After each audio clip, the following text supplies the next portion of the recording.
All right with everybody? We're good. Thank you. And welcome to this evening's meeting of the Economy, Place, Access and Transport Scrutiny Committee. We have a fairly light agenda tonight compared to previous meetings, but who knows where the discussions will take us. We'll jump straight into the agenda. Any declarations of interest? No, sorry, Councillor Fenton. Just on asset management, just to say I'm a trustee at a community centre that is run by volunteers, but is a council asset. But it's on my register of interest, but just as a reminder. Thank you for that. Any of us? Given Councillor Fenton has, I will say the same thing. I'm a trustee of the Active Wigan Youth and Community Association, which is owned, I believe, by City of York Council. Thanks. Okay, no more.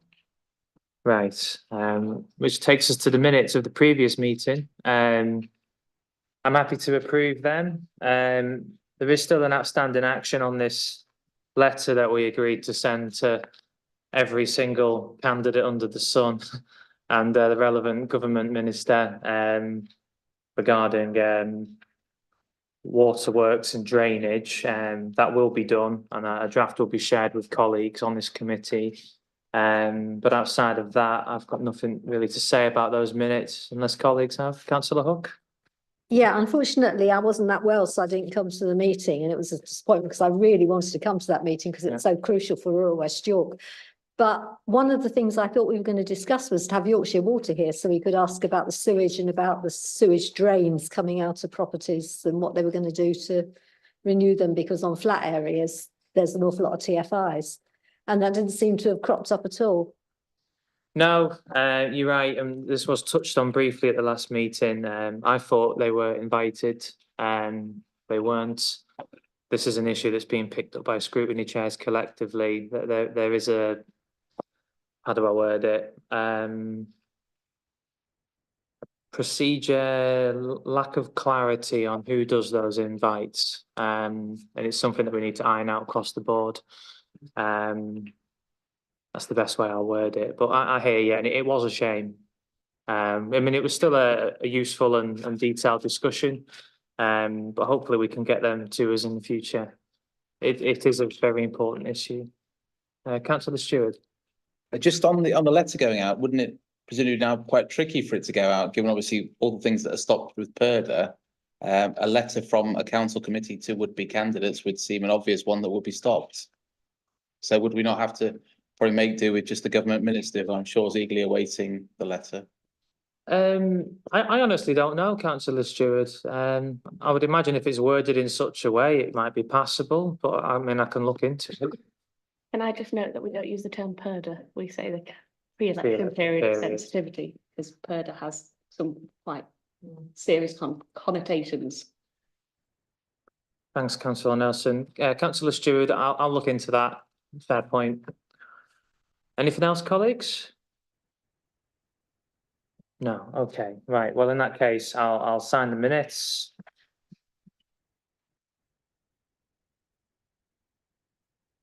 And we'll move to public participation, but we have no speakers this evening, so we'll go straight into the next item, which is our main item of business, which is an update on the council's asset management strategy.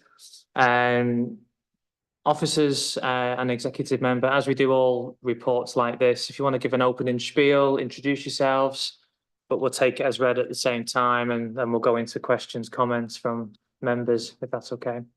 Yeah. Go.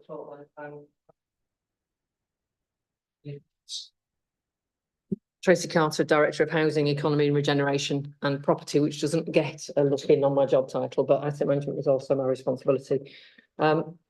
Given that you're a new committee this year and we've not looked at asset management issues, we have cast the report very much in reminding you of what the current strategy is and the progress that's been made in delivering on the actions that were identified in the last strategy. I've brought along Nick Collins, who's the head of asset management, property and asset management. Absolutely, yeah. Right, who can answer all of your geeky questions. He's got copious geeky notes here that he can tell you about our programme. I've also invited Michael Jones, who's the head of housing asset management and strategy. I should make, I know, I'd make those titles up myself. Because there's quite a lot of interrelationship between the use of council land and the housing delivery programme in this particular strategy. So without further ado, just hand over to you for discussion of the principles that drive asset management strategy, the actions that we've taken to deliver on the agreed propositions, and then any questions that you've got about future asset decisions, because this is a gift that keeps on giving. Thank you for that, Tracy. I guess I'm open to anyone that wants to get the ball rolling. Councillor Whitcroft. Thank you, Chair. I just wanted to ask in terms of where the assets would sit in relation to the new combined authority. So I understand that obviously City of York Council assets and combined authority assets are going to be significantly different, or they are different. But the new combined authority is going to be taking over responsibility regarding housing quite significantly, but also things around office space and whether or not there are going to be combined authority staff potentially in this building. I just didn't know whether there was any sort of view around the rationalisation of assets or the utilisation of council assets, and how we need to make sure that we effectively balance that when the mayor comes in and there's an establishment of a new combined authority. Generally speaking, all of our council assets will retain with the control of the executive and full council. They will not become the property and responsibility of a mayor. We already have combined authority staff in the building on the top floor, I think. And we hope that when the mayor joins the team, that they will also have a very strong presence here, because we regard York as being a really important central part of the economic functions of the mayor. The responsibilities of the mayor for housing are, they're not particularly well defined, I don't think, in the Articles of Association. They won't be responsible for managing our housing revenue account and our housing stock, but they will have a strategic role in trying to shape housing delivery and affordability across the broader sub-region in the future. And we're already having a lot of discussions with them about housing policy and housing delivery and ambitions for a pipeline to try and attract funding into the delivery of affordable housing in York. Rationalisation of assets, I guess there may be opportunities once a mayor joins for us to look at the use of buildings and property. But given that a lot of our assets are very geographically focused on delivery to the city rather than to the broader region, I don't think there's that much impact likely from that kind of collaboration. Thank you for that, Councillor Fenton. Thank you very much. Just a question around sort of thinking back to the last sort of 3-4 years in terms of some of the sort of asset disposal decisions, and sort of thinking what we've learned from some of the things we've done or tried to do. And I think of the Spark site as an example of where the proposition was to dispose of an asset at a below market value in order to potentially realise social benefits in terms of the site being used exclusively for affordable housing. So that sort of didn't pan out as had been anticipated or kind of hoped. So I just wondering what have we learned from that in terms of that sort of balance between maximising the value of an asset in order to invest the receipts, and it'd be helpful if you could say a little bit around what the constraints are as to how those receipts can be invested, and yeah, what we've learned from that in terms of how we think about assets and their disposal as a means to achieve some of our sort of social objectives. It's a very big question with lots and lots of angles on that one, and I don't think there is one answer, because it very much is dependent on the asset, where it is, what it is, and what the development opportunities are for it. With regard to 17-21 Piccadilly, we did market it to registered providers of affordable housing. for their interests.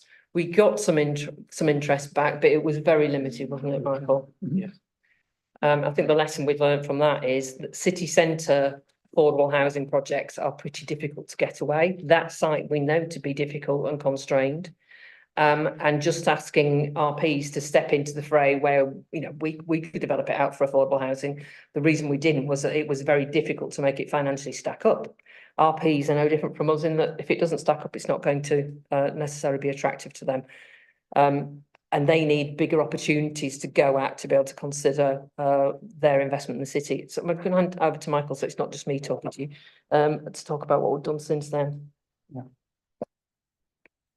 Thank you. So yeah, at the same time that we were doing 17 to 21 Piccadilly, we undertook an exercise for Clifton Without School site, so a parcel of land next to the new library that's being constructed. That one was more successful. Can't formalise a decision yet, but you know, in a positive place in terms of interest from affordable housing providers to deliver 100% affordable housing on that site. Continuing on the housing theme, we are currently doing some soft market testing with affordable housing providers about other sites. So 68 Central and Warnow House, we've had executive approval to dispose of for affordable housing, and we're looking at other opportunities around Castle Mills. So very soon we'll have some more detailed feedback around whether it's constraints around site size or location that made 17 to 21 Piccadilly a little bit more difficult than Clifton Without, where we do expect a positive outcome. Sorry, go on. Supplementary. Yeah, sure. Thank you. In sort of along with that question, so the thing that I was really wondering was, how has the delivery of this strategy and the things going on through this, how have they shifted since the new administration with that kind of real push for 100% affordable housing? How has that impacted the decisions that were ongoing? Have there been any changes as a result of that? I mean, the concept of using council land for the delivery of housing was already set within the strategy, and the housing delivery programme in particular had an allocation of vacant parcels of land to be able to develop away on. I think the change in focus around the attempt to deliver 100% affordable housing on vacant plots, we're still, I mean, I think as Michael's pointed out there, we're still trying to make that work. I think honestly there will be plots where it will be incredibly difficult to make that work, and then alternative decisions might have to be made. I kind of only half answered your question, Councillor Fenton, around kind of the trade-off between social value and capital value. And I think that sits at the heart of the strategy. These are difficult decisions to make, and you will never get everybody to agree on them, because for one person, maximising the high capital value of a piece of land might be the objective, because it enables you to deliver social value with that money that you've just made to be able to invest in other council services. And at a point at the moment where we are financially cash strapped, that is obviously a very important consideration. There are other assets where there's a clear community need, and that's the only piece of collateral that we've got in the game. So a series of large number of community asset transfers that we've done, where we've handed over a piece of land that we could have sold for a profit, but that's gone into a provision for the community. And then there are other sites where you have to say that is a real place shaper. It's big enough to be something that is going to shift the sense of place around that piece of land, and therefore we need to think about it in planning terms, and we need to think about it in through every lens that we've got as a local authority. So your assets are the bits often where all of your policies, economic, housing, community, health and well-being, will all come into the mix for you to sift through and decide what is the best objective. And that's why our strategy has got all of those angles to come at the subject matter with. I think if you look at property through one lens and one lens only, you're not necessarily making the best tactical use of the opportunities presented by each asset. The reason for putting the strategy together in the first place when we did was that every property decision was getting, I want it for this, I want it for this, it'd be best as this, and it was just a kind of free-for-all. Identifying the objectives that we want to achieve and the things that need to be put in balance gave us a framework within which to make those decisions, but it didn't dictate those decisions. Those still have to be weighed in the balance and made by members. Yeah, go on, councillor Healy, yeah. So on the point that you've just made, is it written down anywhere, or has any guidance been given to you, or is there anything where it tries to put a monetary value on social value? Because going back to your point of, well, we could sell this for the maximum amount of money, or we could achieve this social aim. There's going to be a point, I'm guessing, where that cost, you're meeting that gain, but at the wider detriment to the council budget, which meets other social benefit aims. So is that clearly articulated anyway? Well, I think it's inherent in the strategy in terms of an articulation of those decisions, but you cannot, I mean, capturing, monetizing social value is incredibly difficult. People try through many approaches to it, but it's always fairly debatable as to whether or not it's a correct value. It's the value to whom that tends to be the question. So all we can do within this strategy is to articulate the alternatives and the impact, both in social terms and in financial terms, from the different options that we might have with an asset. And then it is down to members to make a decision. I'll come back on that. Sure. Supplementary. Would it help if members actually gave you some guidance on that? I don't think it would, because I don't think it makes any sense. Okay. I don't think they'd be able to come up with an equation that says, if it's worth this, then you do that. Because if we can't give you that information, how can you give us it back? Well, okay, well, It's a fair challenge, yeah. Councillor Nelson, did you want to come in on this again, or? Yeah, I'm just trying to getting my head around this, sorry, if it's not my forte.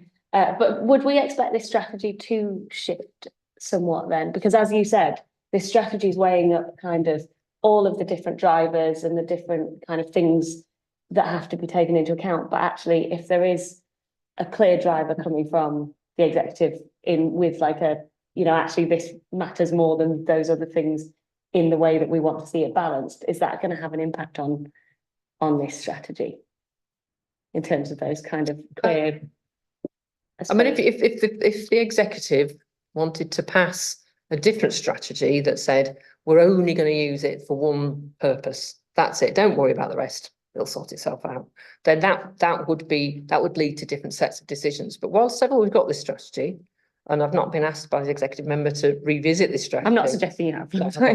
Then I think that you can still have those debates and discussions as part of the democratic decision-making process to arrive at the right outcome for your administration. So I think it does the job, but it makes all of those choices a bit more transparent.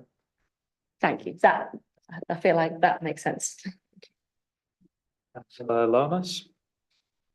Yeah, thank you. I think in some of these conversations, we're in danger of getting the difference, losing the difference between an asset of which the council has many of varying types and land for development, because I think what quite a few people have been sort of going towards but not quite touching is the manifesto pledge that the Labour group made to use council land for affordable housing. So where we sell land for housing, it will be 100% affordable housing.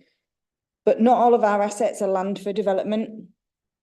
And so this strategy covers how we will approach looking at our asset management. And that might mean a whole host of things, a whole host of different decisions about how the spaces we occupy, how we use the assets that we have, and indeed whether and how we dispose of them. But assets are more than just land for development. We don't own, you know, lots and lots and lots of building plots that we're ready to kind of parcel up to sell. We own a lot of assets of many varying types, and we shouldn't get confused between thinking that having a strategy in place makes the decisions for us. We still have to make decisions. We just have a strategy that helps officers to give us the information we need and the options in order to make those decisions from. And, you know, this strategy predates our administration, but it's incredibly helpful when looking at our asset management. And obviously, if the Scrutiny Committee have ideas for changes they think we should be making, then very, very happy to hear them. But I just didn't want us to get kind of stuck between that pledge that we made in our manifesto to deliver 100% affordable housing on the council land that we sell for housing, and our other assets, of which there are very, very many. Thank you.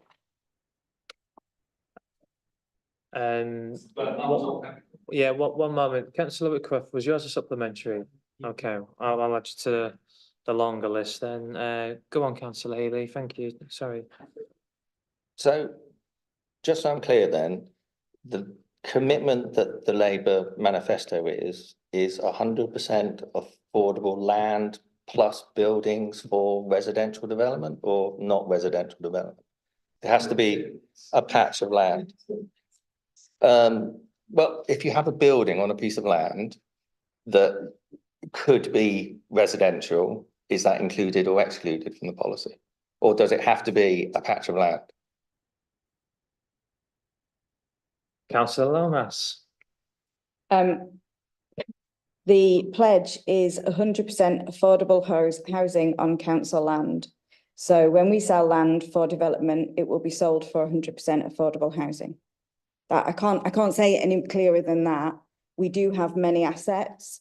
It would be extraordinarily difficult, for example, if we were selling an asset that was a property, to sell that saying it can only be used as affordable housing. That would be quite a difficult proposition. But where we are selling land for development, it will be for 100% affordable housing. That's what we pledged to do. That's what we're going to do. Thank you. Councillor Stewart, you've got another question, right? Supplementary as well. Go on. So it's just on the same area, actually, the 100% affordable. The council doesn't really have many fields to build on. So on the 100% affordable housing pledge, if, for example, there was an area of land which had some old sheds and everything like that were definitely going to be knocked down, would the council's position be they would only sell that for affordable housing, or would it be they would like to sell it for affordable housing wherever possible, but may not insist on it? If it's being sold for housing development, it'll be 100% affordable housing. So, for example, in 2014, there was Oliver House at the top of Priory Street, that was basically a falling down building that was going to be knocked down by whoever it may have been that bought it, and that was in no doubt whatsoever. And there was a debate then about who that should go to. Should it go to the highest bidder, as it ultimately went to, or should it go to somebody who could add greater social value, for which you could interchangeably read affordable housing? And the 2011-2015 Labour administration didn't take that decision, so it became a decision for the 2015-2019 Conservative Lib Dem administration, which sold it to the highest bidder. If that situation occurred today, would the Labour administration definitively say it will have to go for affordable housing, which would not have been the highest bidder? I think, as you know, Councillor Stewart, I wasn't in the council then, so I don't know any of the details of that. I cannot honestly say, because I don't know what it was or what happened, and it's a decade ago. We are looking at the things that are in front of us, and we will make decisions on the basis of the strategy and our policy pledge. That's what I'm saying. I can't answer questions about something that happened a decade ago when I was not on the council. No, but you don't have to know anything about that in that do. instance. You really don't, because you've just said that it's a situation whereby on anything that is being sold for housing, it will be 100%. So in that Councillor situation, Stewart. if it was being, so if I just finish, because I'm sure you wouldn't let me interrupt you, so if I can just finish, please. So in that situation, when something was being 100% sold for housing, the decision that was taken in 2015 was to sell it to the highest bidder and for a lot more money. In that situation, would you sell something to the highest bidder or to the affordable housing provider? Because you seem to have said a few minutes ago, your pledge is you would sell it always for affordable housing, and now you're saying you may or may not. So, as I said, I don't know anything about it, don't know what it was, don't recall it. Can't remember every building that has existed in York since I've lived here. So I think it's pretty unfair to ask me to make a policy decision on something that happened a decade ago, for which I have no details. What you'll find with this administration is that when we make decisions, we make them carefully. We look at all the information, we assess it carefully, take advice from officers, and then we make decisions. So I'm not about to sit here with you describing something from 10 years ago to me and tell you what decision I would or wouldn't have made on it. Go on, councillor. Thank you. So just to clarify the position, Labour would build 100% affordable housing or sell only for 100% affordable housing, except for in certain circumstances when they may not. That's a clarification of the position. Councillor Stewart, that's not what I've said at all. I've told you what the policy pledge was. That when we sell land for housing development, it will be for 100% affordable housing. And when we develop, it will be for 100% affordable housing. That's what I've said. That's what we're going to do. Okay, that's clear as, well, I think it is clear actually, to be fair, yeah, that it's certainly not your pledge that you made. Can I ask the substantive question I was going to, please, if that's all right? Okay, so it's just on the mayor and where the mayor may or may not go. And obviously, we don't yet know who the mayor is. We don't know where they may want to be basing themselves. I think two of the leading candidates have sort of indicated they're quite York focused. To what extent are we having conversations with sort of would-be mayors, combined authority, about really trying to, make sure that they base themselves in York, in potentially West offices? So I'm just conscious that there'll be other Northallerton, for example, I'm sure will be staking a claim, and then there'll be, presumably office parks, which will say, we have very cheap rents. So are those conversations ongoing to push the combined authority our way, or is it something where we're sort of, we have some people here because they've inquired? We are having conversations with the combined authority officer base about how the combined authority is going to work and to make sure that we have a strong voice from York. We've actually got them in the building working from here. They do work in Northallerton as well. But I can't discuss with something with somebody who's not been elected yet. So I'll wait to have the mayoral conversation until at least the 8th of May. Thank you for that. I'll bring in councillor Whitcroft now, and then we'll go to councillor Merritt. Thank you, Chair. I just want to pivot to the economy aspect of this committee's remit before councillor Healy tries to abolish it again. But I think in terms of what we're going to do about utilising assets for business use, for individuals that want to maybe start up companies utilising council assets, or potentially the balance of what businesses we provide sort of the asset usage to. I mean, I'm very pleased about the Guildhall Business Centre being used by the University of York and the York Science Park. I just want to understand sort of what the thought process is when we try and bring in, when we get tenders for people wanting to utilise council assets, and how we go about those negotiations. How do we prioritise specific forms of business? Are there specific sectors, and is it related to our economic strategy, or is it sort of made on an ad hoc basis just when it comes to businesses utilising council assets? So in the current structure, economy and property sit in the same directorate, and conversations to encourage sectoral specific growth projects are liaised with property colleagues at the very earliest point.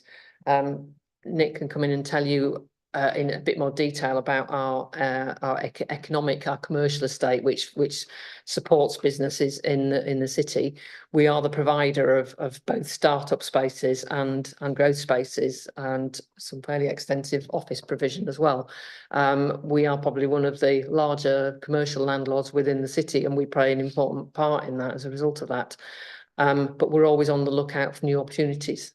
So as part of our housing delivery programme, there are some fairly small scale kind of ancillary commercial units within 2 of the developments, and Nick's team will be taking those out to market and trying to get the right kind of economic activity going in, so that we've actually kind of trying to shape that offer. But Nick's has a very large commercial business that he runs, so I'll leave him to tell you more about that.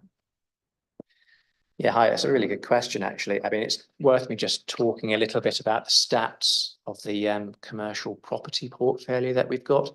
I mean, we've actually got close to 1,200 different property agreements. By property agreements, I call those leases, licenses, easements, way leaves, a whole plethora of agreements. And it's worth just talking about kind of some of the assets that we own. So we do own chunks of land. We own the strays, for example, so we have grazing licenses over those. We're not going to be disposing and selling of the strays, which have been sort of ancient for vast tracts of land. But in terms of the commercial portfolio, we derive about £6.7 million of commercial income, which is in the report. Whilst we've got 1,200 property agreements, that income largely comes from about 330 different property interests. So, for example, we own broadly 70% of the shambles. By their very nature, they are small premises, and by being small premises, they lend themselves to independent traders. The vast majority of our portfolio is actually occupied by independent traders. I don't have exact percentages, but I've looked at it before, and I think it's about 60-70% from memory. So we have a large amount of retail premises in the city centre. So the Shambles, Gate, for example. We've got shops in Bootham, Gillygate, Parliament Street.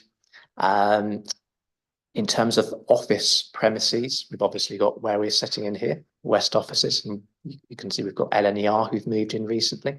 But we also, at the other end of the scale, we've got the Eco Business Centre, which actually form one of the planks of the up to the 2025 asset strategy. We purchased an interest in so we could take complete control. And that asset's a really interesting one. So we make a considerable gross profit after running costs, and we've got 63 separate individual units within there. By their very nature, they are small, so they lend themselves very well for the startup business. I think at the time of talking, we've got 62 out of 63 occupied, so it's going tremendously well. Again, we've got small office facilities over in Hospital Fields Road. Again, Michael's looking at part of it for development, but again, within that, we've got the Fulford Business Centre. Going back to the Shambles, we've got office accommodation at first floor level. So we've got quite an eclectic mix of properties. I mean, just carrying on with the stats, real kind of broad figures of the 330-ish, which provide that income base, about 120 retail, 102 office, commercial leisure 22, industrial 35, and things I couldn't think of the title for, miscellaneous 45. I could go on and on, but hopefully that gives you a bit of a flavour of what we own. And you know, it's very well occupied even through COVID and post COVID and the challenging times we're in now. We do pretty well, so it's massively challenging economic times nationally, but York's doing pretty well. And whilst it's not without its challenges, the portfolio is holding up well, and of course the income we derive from the portfolio supports our services throughout the council. I mean, the commercial, it's a really interesting question nationally about the kind of commercial exploitation of your assets for financial gain to underpin council budgets. We are very definitely treading a middle line. We are very heavily commercial and very good at it by having the right professional expertise and the right person in those negotiations. I call him the steel fist in the velvet glove. He drives a hard bargain. But But you can go right to the far end of that, where you'll get authorities like Spelthorne Borough Council that invested multi-billions in a property portfolio to underpin their accounts, and other authorities have done the same thing.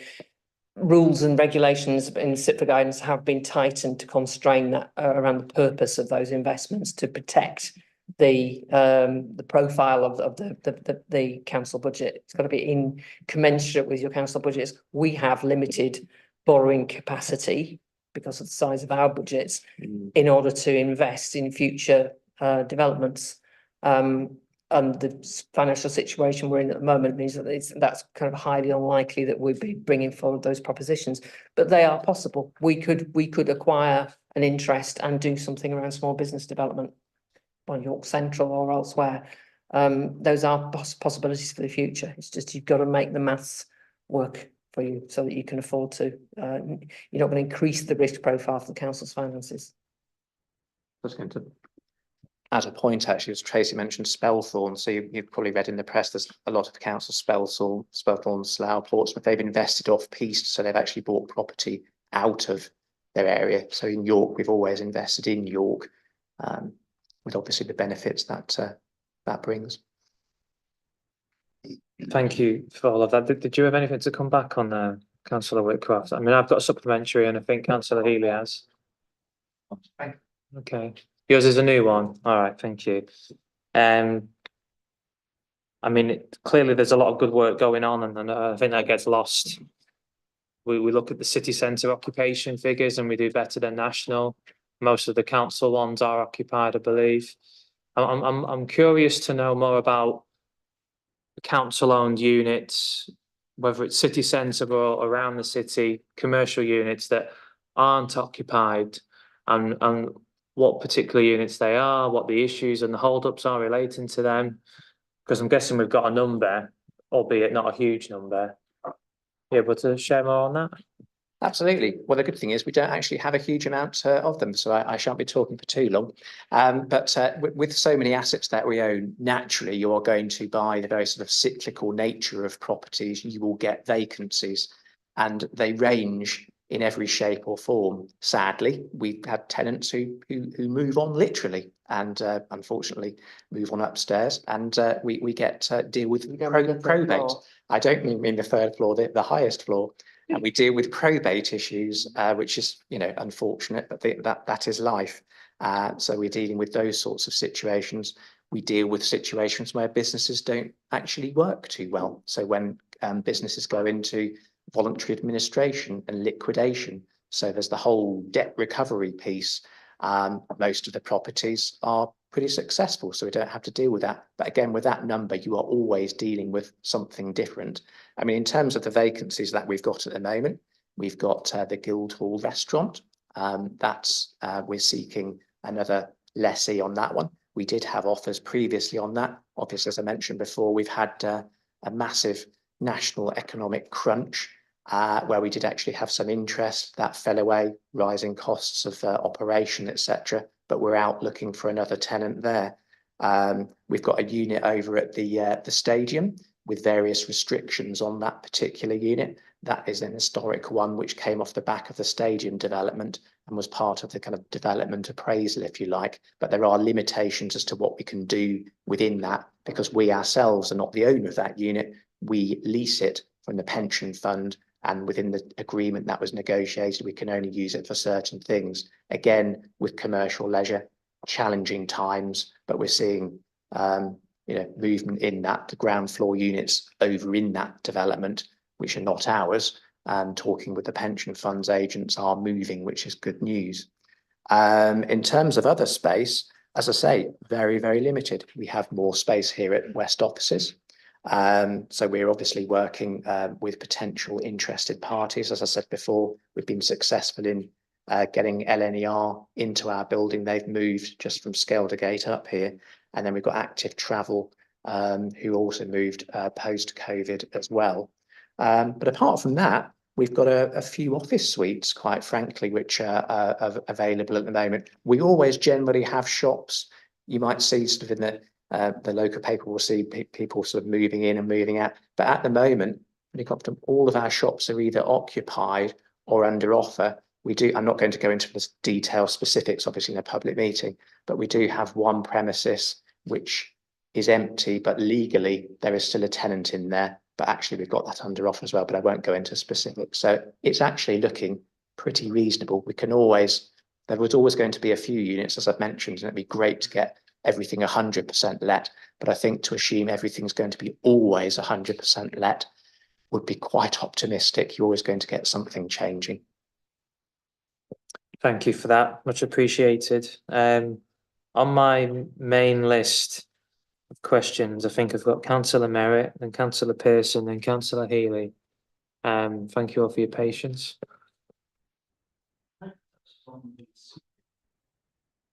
Apologies. The paper touches on the heat decarbonisation plans and looking to pick up funding either from the public sector decarbonisation scheme or as part of ongoing maintenance work. What's the situation with the public sector decarbonisation scheme? How many of those schemes are potentially eligible? And is the government continuing to operate that scheme at a reasonable level that gives us a fair chance? I mean, there are so many decarbonisation schemes. Forgive us if we look a bit blank, because there's about 10 of them we're currently trying to corral into an executive report. We've got some combined authority money through the UK SPF to proceed with decarbonisation activities in West offices. We've got quite a lot that are around housing, which Michael can talk about at length and can remember what they're all called. In terms of other activities to decarbonise our estate, we've done some work on some of the properties. Those that are already leased, it's quite difficult to actually put plans in place because you don't get access to the asset until they hand the lease back. But we are encouraging our tenants to make kind of the simpler amendments to their assets, to the assets that they lease, so that we can decarbonise to that extent. So I'll hand over to Nick. Yeah, I mean, in the report, actually, we mentioned that obviously with the energy crisis that we've witnessed, it's essential to look at our costs. So, for example, I mentioned, we've mentioned in the paper West offices, Hazel Court, our big operational base. We're actually looking at, we're placing the order to go with LEDs throughout. And in terms of the payback time, I think I'm right in saying it's about 7 years. So again, there's a good business case has been made to actually run with that. And obviously, the decarbonisation goes without saying. So it's a business case and decarbonisation. And off the back of that, working with our head of carbon reduction, we're looking at sort of match funding, all sorts of grants to roll extra funding in so we can take action in our properties. As Tracy's mentioned there, with the number I mentioned where we've got the 330 which derive their income, those are leased and they're on long-term leases. So the ones where we are actually in control of them, so for example, where we've got multi-let offices where we actually control those communal parts, we can take action where we're actually responsible for boilers, etc.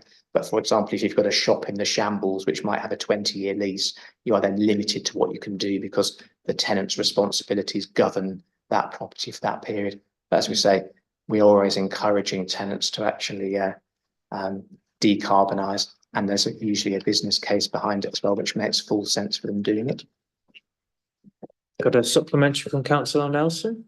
Thank you. That's really interesting. I was just wondering about with those assets that have been kind of handed over to the community, so where they're kind of under lease, but they're also, council buildings and they're being run by community associations and things. Is there then either something that is happening or a way that we can work with those kind of assets to support them to be making, the additions of solar panels or making those changes that make them more sustainable? Or do we kind of view them in the same way that we view a shop with a 20-year lease in a Shambles? I can come in on one area. So we were successful in getting some grant funding to upgrade the heating systems at Alex Wine House and Honeysuckle House, and where there's community assets nearby. So not committing to anything at this stage, but we're currently looking at designing a system that would enable those community assets to tap into it. So if we can create a communal heat pump based heating system, how can we design it in such a way that future proofs it so that community assets can potentially tap into it? So that's one of the things we're looking at when we're designing the scheme. But we need to see what the kind of technical solution is around that, to see whether it would fit within the grant funding limits that we have. But that's one example where we are trying to do that. A lot of that is about being ready to rumble when the very short-term windows for grant funding come along. If we've got repair liability going on, we're always looking at how do we kind of decarbonise heating systems as they fall into need for repair. Do we take that opportunity to repair? But limited budgets at the moment mean that it is largely grant funded. But does that mean if there is a grant, if there's money that arrives in, that means that we can spend on things, we would consider trying to, you know, support those community assets as a priority? I think that's great. As a priority. Well, it's got to go among the other priorities that we've got. So that sorry, priority is probably not the right word. I just meant like as we would if we were running the building ourselves. Our teams on all sides provide quite a lot of support to those organisations running those assets, because it gets quite technical quite quickly with that kind of thing. So yeah, we are providing support. Councillor Merritt, supplementary? Yes. To some degree, it sounds a bit ad hoc. Has there been a strategic appraisal of all the properties in terms of heat decarbonisation in a wider sense? And it's just the grant applications are ad hoc to take advantage of whatever opportunities. So Nick's team have been working with head of carbon reduction on looking at all of our potential target estate where an intervention is likely to be qualifiable for grant funding. And the first few of those went through the first round of UK SPF. We are prepared with more for when the mayoral combined authority becomes active in awarding further monies, if that is going to be a priority for an incoming mayor. So yeah, it's responsive rather than ad hoc, but I get we do not have a full strategy for every building that we own. I don't know whether you want to talk about the housing stock that where we're trying to get a bit more of a kind of evidence-driven strategic approach to capital investment that will help drive forward on the housing side. Yeah, briefly. So we have commissioned work in the past to put together all the data we have on our buildings based on modelling information. So you can get some quite sophisticated modelling information now that predicts energy efficiency of buildings. And this year we're undertaking a full stock condition survey of all council houses, and that will include more accurate data on every property in terms of their energy performance. We are readying ourselves for future grant funding opportunities around decarbonisation of council houses. We'll be discussing that with executive members over the coming months. I think we're expecting a significant grant funding opportunity this summer that we hope to be able to be tapping into and submitting a substantial bid. Thank you. Thank you for that. And I'll bring in Councillor Pearson. Thank you for your patience. No, thank you, Chair, and thanks, officers, for the report.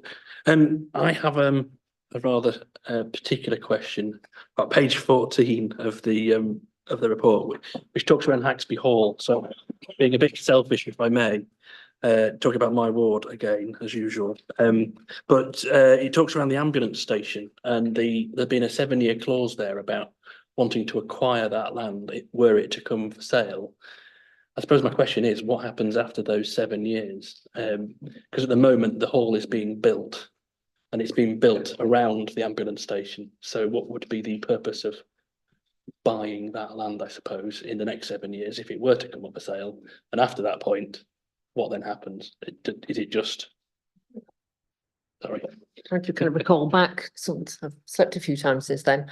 The acquisition of the ambulance station was to try and create a more easily developable larger plot for the older person's accommodation that sits on there. instead of buying the ambulance station, they bought a couple of semi-detached houses onto the road and facilitated the development that way. So I'm not sure that the purchase of the ambulance station is necessary for the scheme that's currently being built out. I guess when it gets to that point, the owners of the land, because we've sold that land now, they may wish to acquire the ambulance station to extend the facility. But I think probably our interest is probably no longer. Thank you. Straightforward enough. I've got Councillor Healy again. Thank you. Yeah, mine are nice and quick. There was an £800,000 line item for capital sales to contribute to the revenue budget. Have you identified what that is likely to be, or is it just going to be in the general run of things? When you get to 800, you're going to toss it into the revenue again.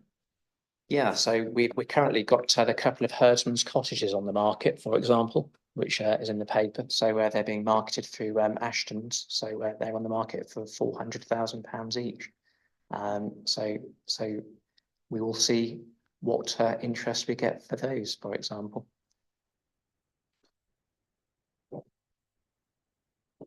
Thank you. I won't ask the obvious question, and that's the council building that you're not selling for 100% affordable. Second question is. No, point of order or whatever the thing is, because I think Councillor Lomas has been incredibly clear about land that is sold for development. A cottage that is for sale is not land that is sold for development. And I think if there's some issues in understanding that, then it's really important we're clear. Land for development of houses isn't selling a cottage. Councillor Lomas, do you want to add anything? Yeah, I just in the intervening period, I just looked up what the exact wording of the pledge was, because that may be helpful for colleagues. The exact wording in our pledge was, we'll start getting homes built in York that people can afford, including 100% affordable housing on council land. It's quite clear, it's quite plain, it's not complicated language. We've said what we're doing. Where we are selling assets that are not land for housing development, then we are looking at the strategy which the previous administration, the Liberal Democrat administration, put in place to help us think about those decisions. So I don't know how we can be more clear.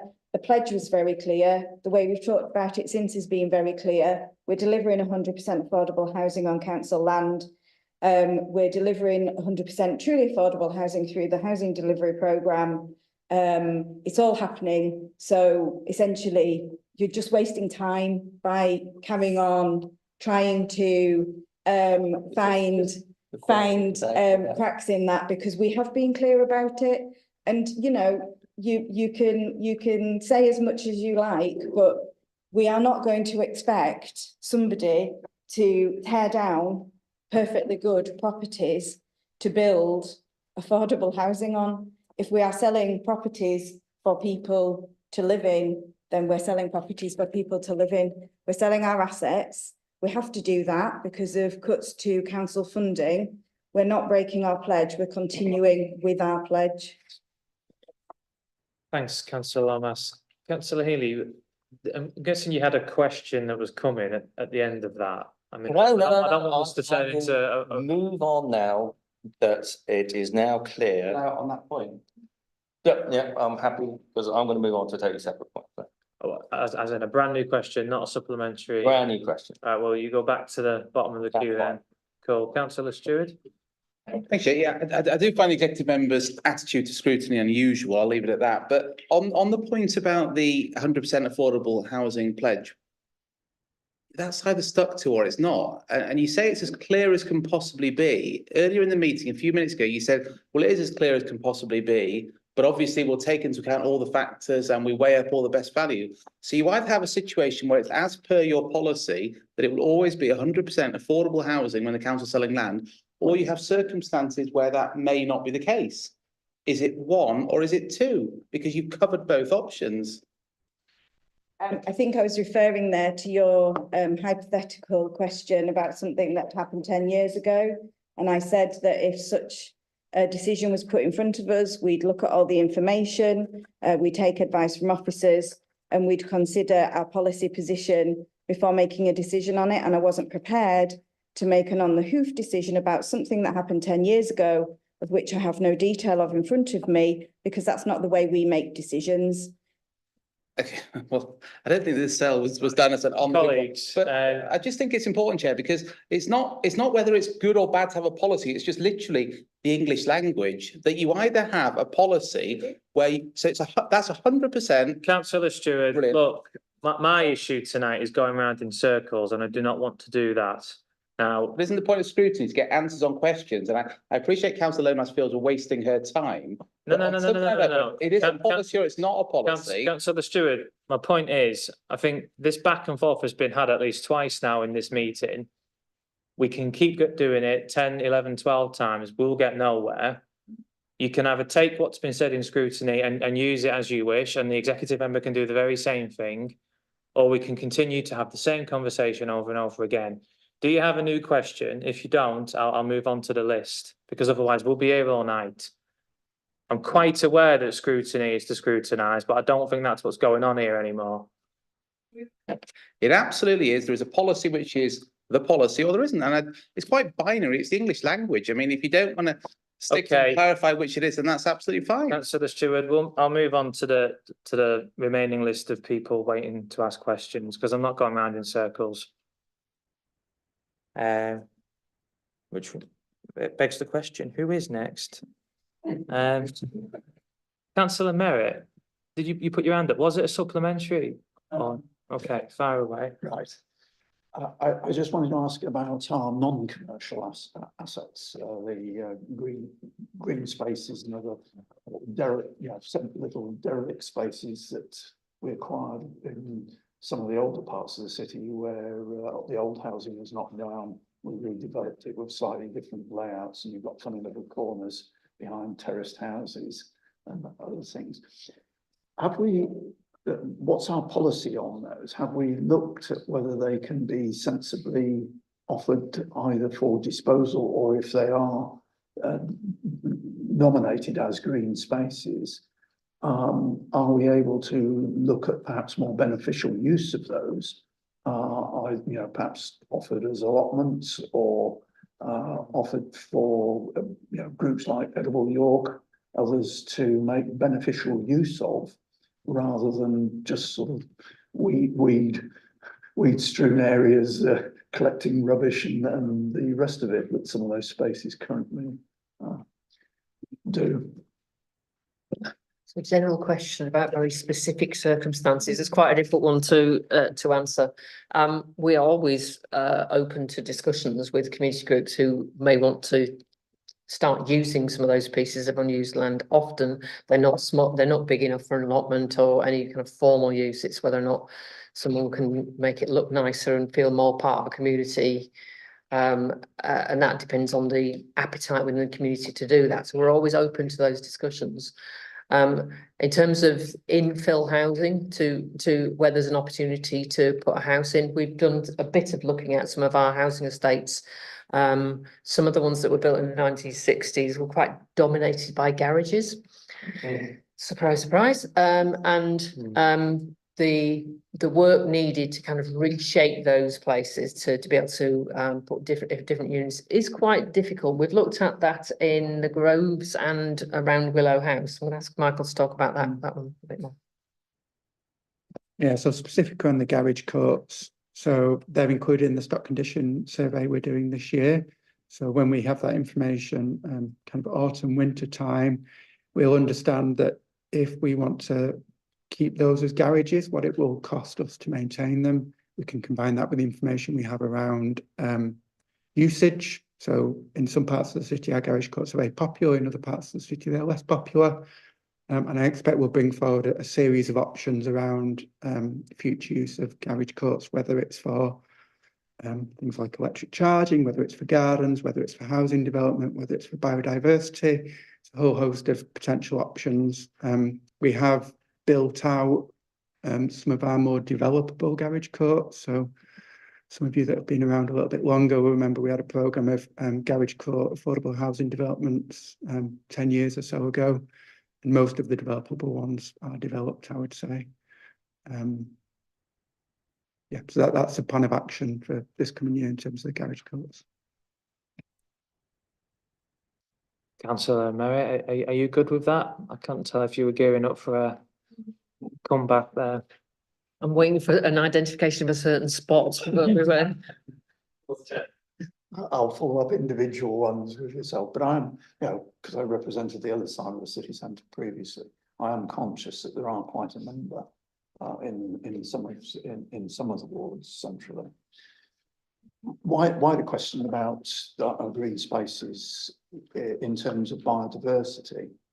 What, you know, how much are we looking at those spaces to see what we could do in terms of increasing biodiversity as opposed to the more specific, you know, new woodland that you've done on a big scale? What about smaller scale use of some of the smaller sites? Yeah, I mean, a lot of that comes into highways, so the kind of curbside biodiversity, city walls, that kind of question is not mine. That would fall under highways.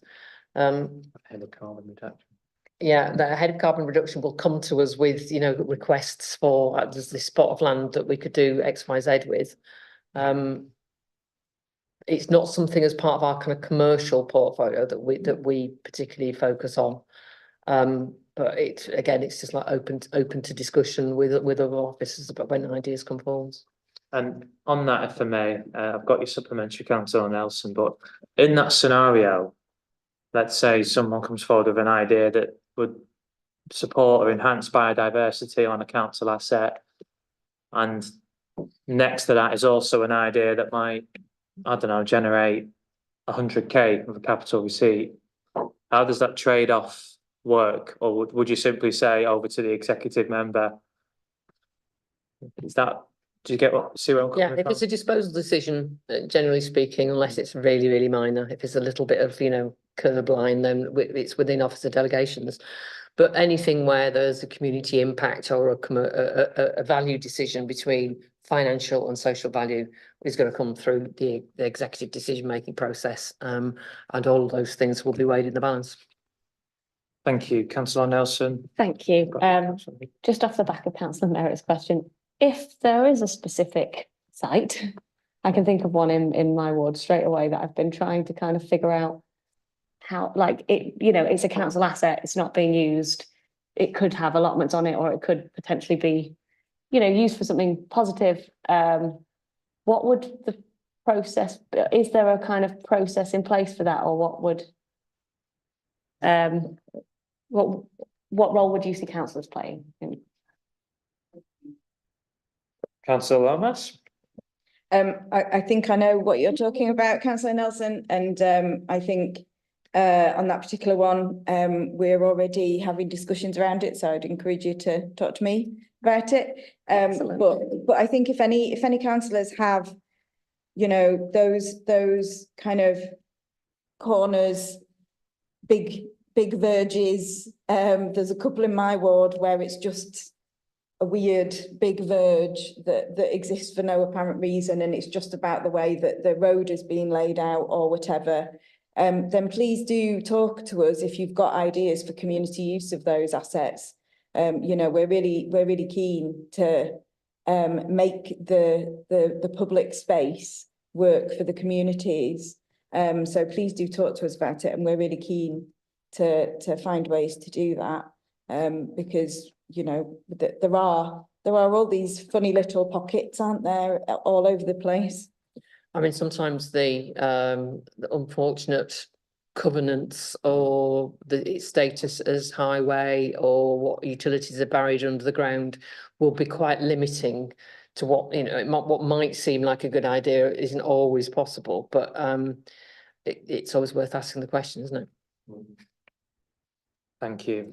I think I've got Councillor Healy on my big list, and then that's Councillor Jane Burton, and then I'll wrap this item up. Okay. Do you, Councillor Healy? Do you have any idea when the business case for ordinance name will be available?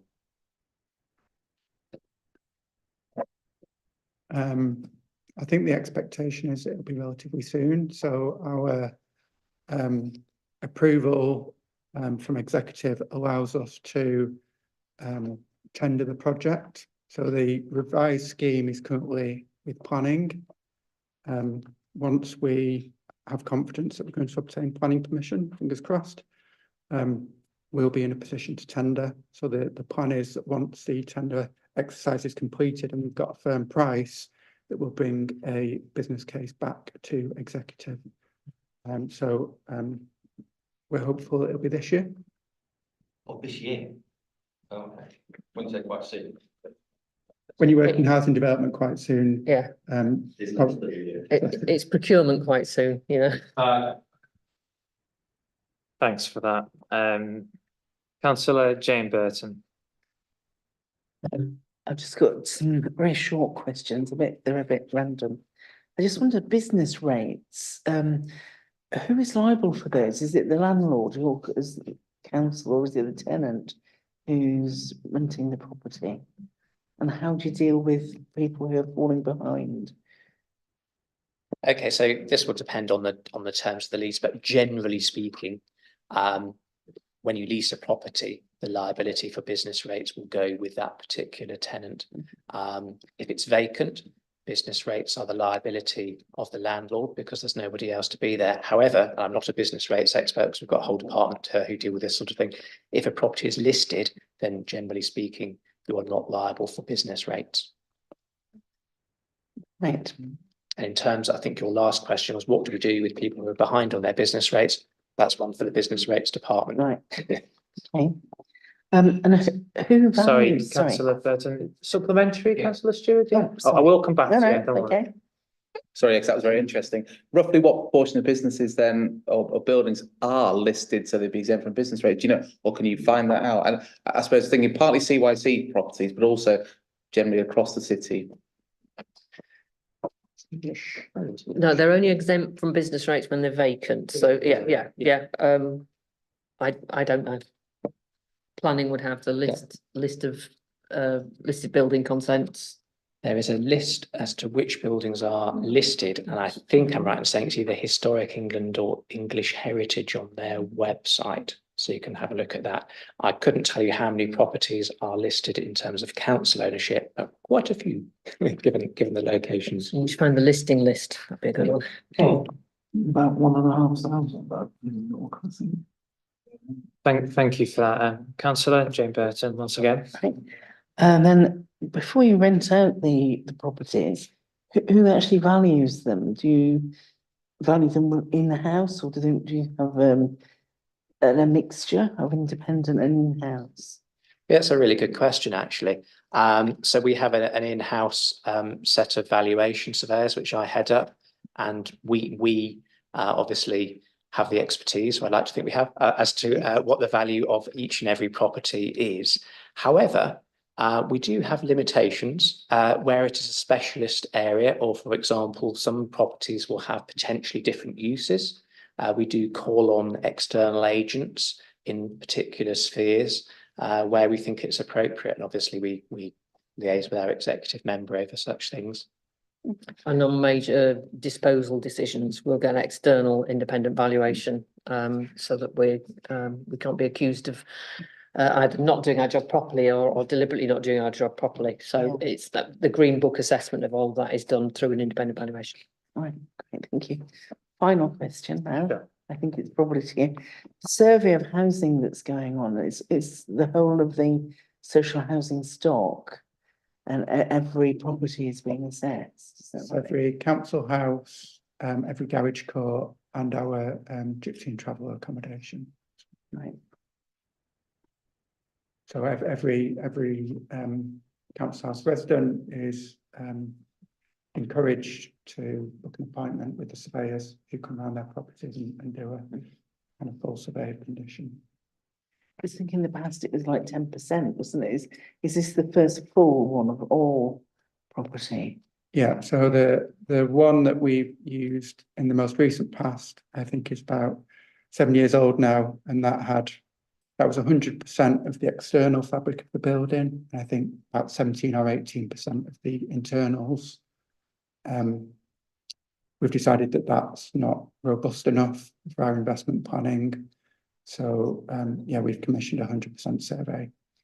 And will that fit into the sort of the retrofit as well, with looking at the fabric of the houses and seeing whether that will work for them? Yeah, so some of the information we get back relates to the building's energy performance, information about its heating system, its lighting system. So it will enable us to make better decisions about where we invest our money, including on retrofit works. Okay, thank you. Thank you for that.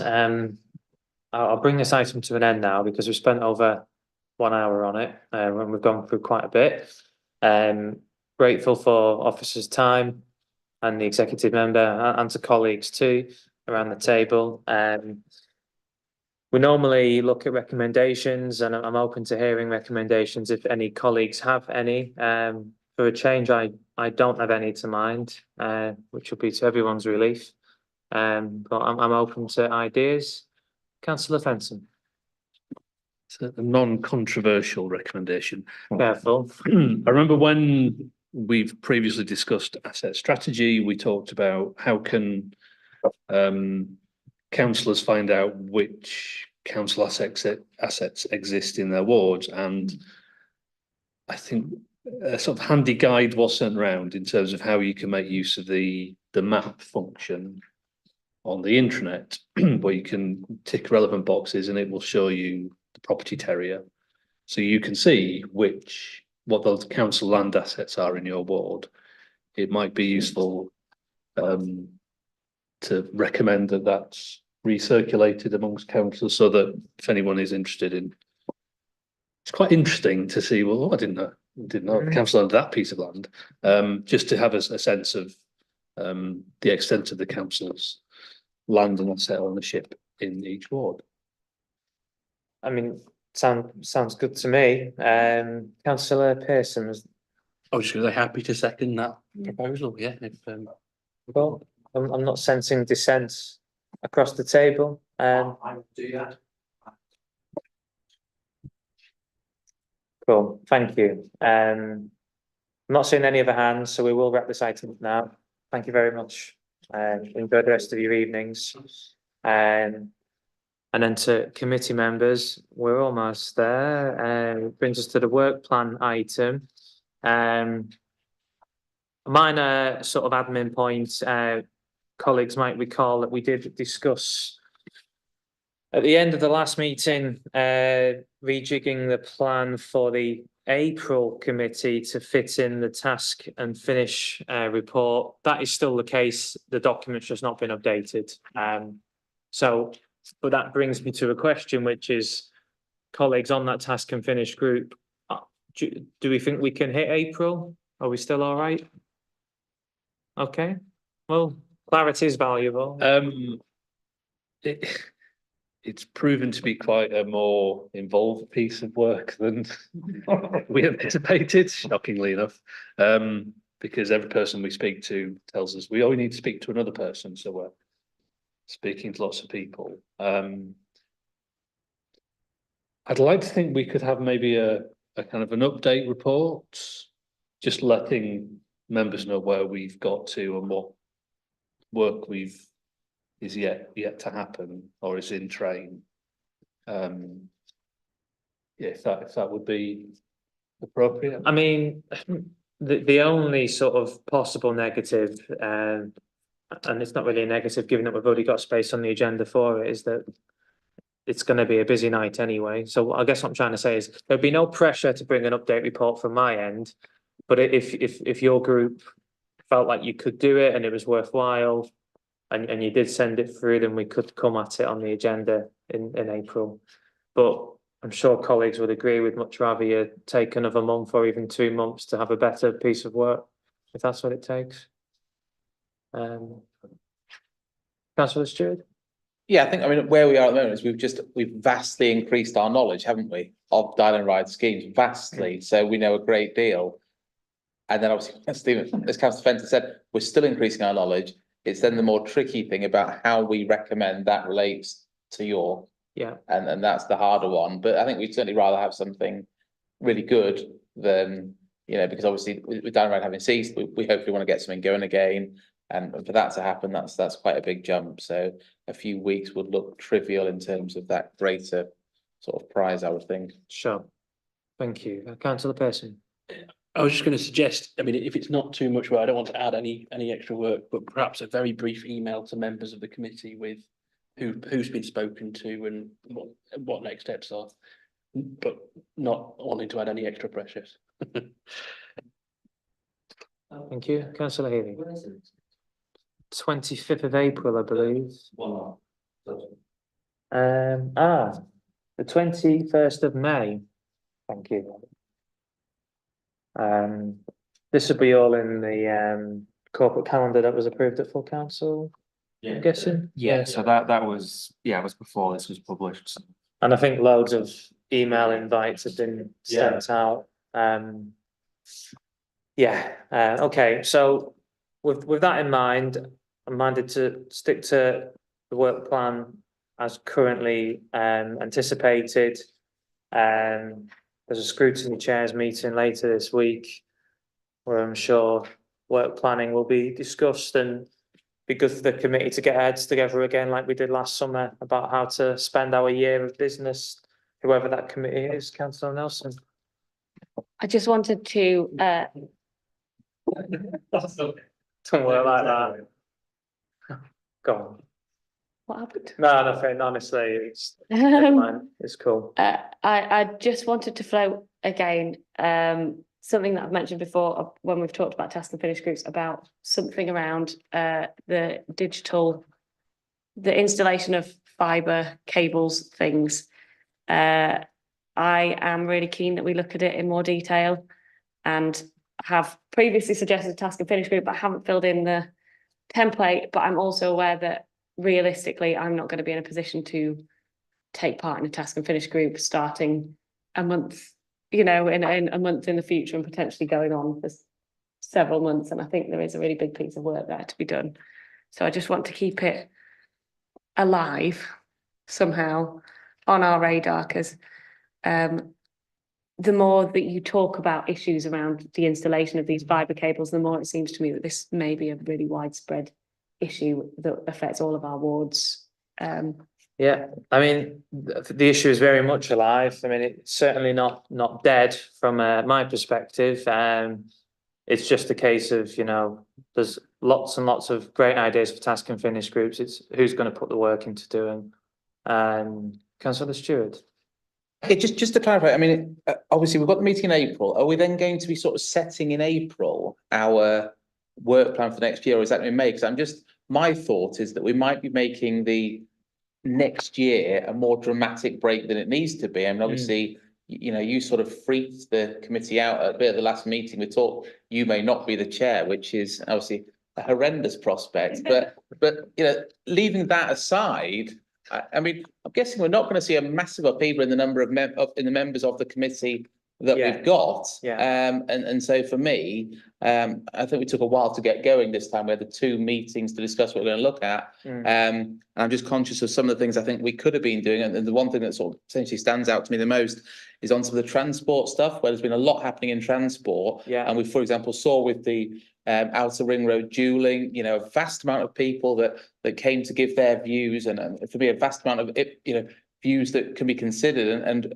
this committee is the obvious place for them to have a formal say on things. So I think I'm keen we should be speeding along as much as we can. So the question really is how do we set the work plan from May onwards? Does that wait till April? Or does that even wait to May, which I think would be just delaying it really?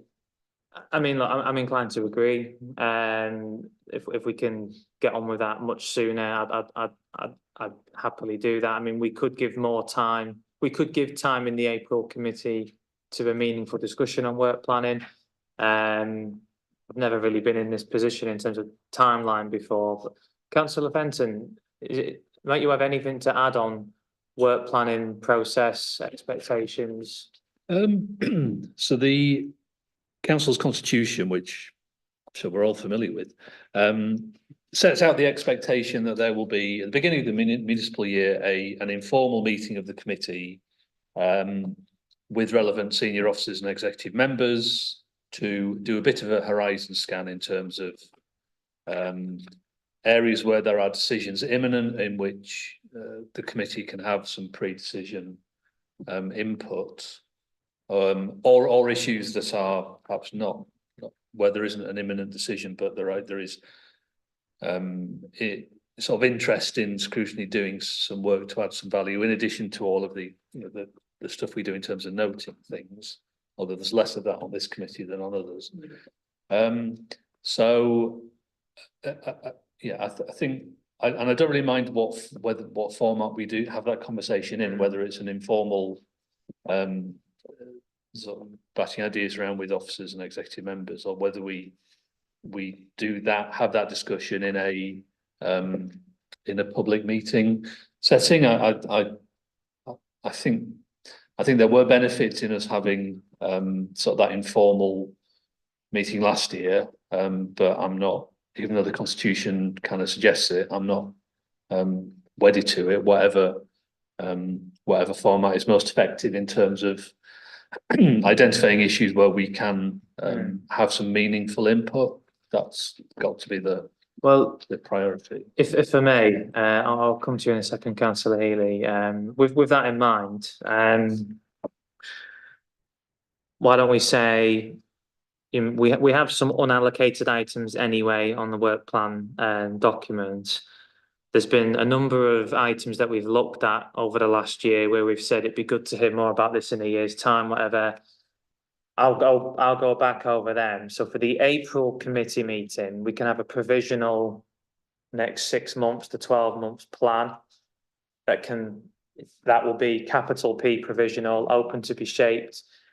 And at the same time, prior to April, I mean, do it this week, next week, whatever. If committee members want to raise other items that aren't yet unallocated or aren't one of those things that we've said it'd be good to hear more about in a year's time, send your ideas through. But I'm sure this informal meeting will still take place, but if we can ready ourselves as much as possible, I think that will help. And I'm always open to ideas. Sorry, Councillor Healy, then Councillor Nelson, forgive me.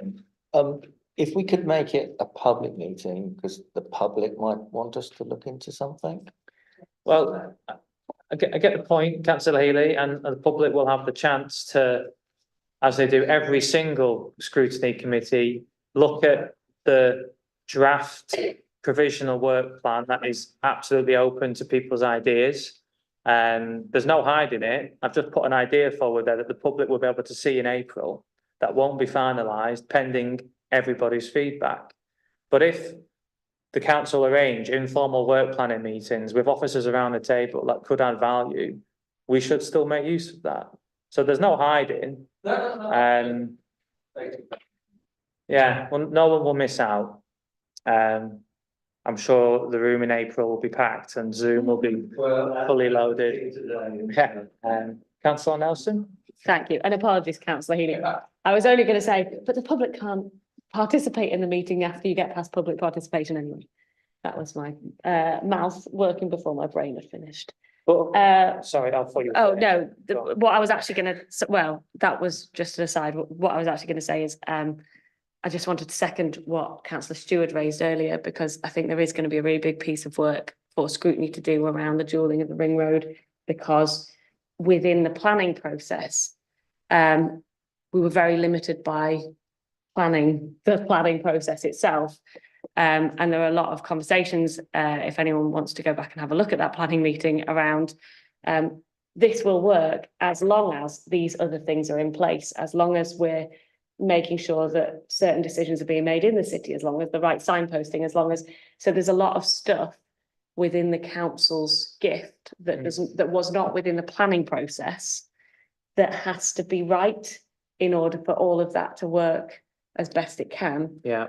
I don't know how long it will take for there to be anything to look at with that, but I think that's something that we do probably want to have in front of us a couple of times, maybe, and revised, like with it's particularly in relation to the movement and place plan that will go alongside it. which is about how the whole city's movement links in with the work that will be done. But I think there'll be a really valuable piece of scrutiny there to make sure that Okay. as a whole, you know, everyone is working together to make that work the best before they start developing it. Understood. Yeah, good shout. I mean, that can absolutely be part of this provisional work plan. I'm sure there'll be a lot of other really good ideas too, but that sounds like it'd be really helpful. So look, ideally in the next week or two, send me your ideas if you haven't already raised them. Councillor Stewart? Just sort of further to that, and obviously, you know, perfectly happy with the whole concept of the Constitution saying we've got to have this sort of look at what we're going to do for the year ahead. Yeah. And so in light of that, is it worth us trying to do some sort of press release? You know, for example, Councillor Fenton potentially, and yourself as a committee chair or the committee chairs, of saying to people of York, you know, what would you like us to look into? Probably not use the word scrutiny, because I think scrutiny is one of those random words that only very few people know what it means, but what would you like us to look into? And I'm thinking, for example, Councillor Merritt and I are on the York Environment Forum, and I remember a couple of meetings ago, somebody talked about how, or maybe longer than that, somebody talked about how does the committee set what it's looking at, and they were really interested, they were loving the, and I said, well, look, if you come forward with some topics, we would absolutely love to hear it. So some sort of press release just saying, you know, this is what these scrutiny committees do, what would you like them to look into? You know, I think that'd be just a really positive thing. Maybe even, you know, I don't want to obviously, there are lots of papers and media available, but for example, Steve Lewis does lots of features. So he could do something like a feature on, you know, what the committees have done and everything like that. It might be just too unsexy, but equally, because obviously Councillor Fenton's put out the press release about Dial and Ride and has had a few people contact about that. So this is actually literally just giving people that choice. Yes, I think that's a really good shout, Councillor Stewart. And you know, it's not the sexiest of topics, but there are slow news days, and on a slow news day, something like this might be interesting to a lot of the public. So yeah, I think we'll definitely pick that up. I don't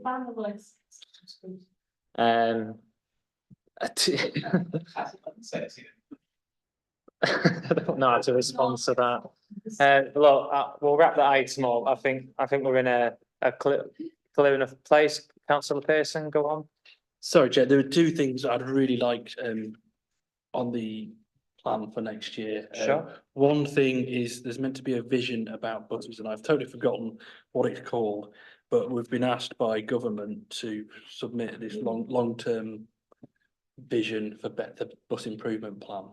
And I really think that'd be a piece that we could perhaps look at. I think it's due in June, so I don't know if we have time to do it before June. And then the other piece is obviously we've had the piece before, but the local transport plan will be moving that much further forward. Again, I'd like to see that come back to scrutiny. Thank you, Councillor Pearson. I think they're both good ideas. I mean, the local transport plan stuff, it's massive. We've got to follow it and track it as best as we can. And then there'll be parts within it that we'll want to dive into. Yeah, I fully agree. But as I say, colleagues, feel free to send through your own thoughts and ideas. We have a long list anyway that we could easily populate. But yeah, I think we'll move forward from here. Thank you all for your time. I've got no urgent business.